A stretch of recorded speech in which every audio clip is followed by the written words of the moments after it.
In this video, I'm going to show you how to trade crypto on Oanda. So the first thing you want to do, you want to open up oanda.com, which is their official website. And then over here, you want to create either a live account, so a usual standard account, or a demo one. This is completely up to you. Now, once you do this, you will see a My Account option up here. So you want to click on My Account, and then you want to click on Trade Online.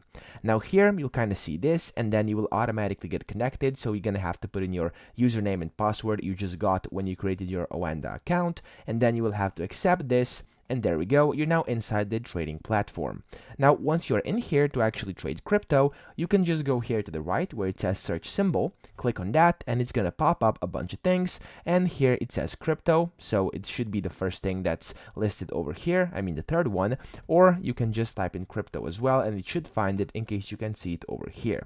Now, of course, once you click this, you can see all the available crypto on here. Now, yes, you can do, of course, by searches, so you can just go back here. You don't have to click this. You can just type in, for example, BTC, so Bitcoin, and you can see, you can find Bitcoin. You can just click on it like that, and then you've got your Bitcoin over here, and there's some other cryptos it supports as well. You can see these are the ones you can basically trade. So that's pretty much it. I hope this video helped you out. If it did, please subscribe to the channel and help me out as well.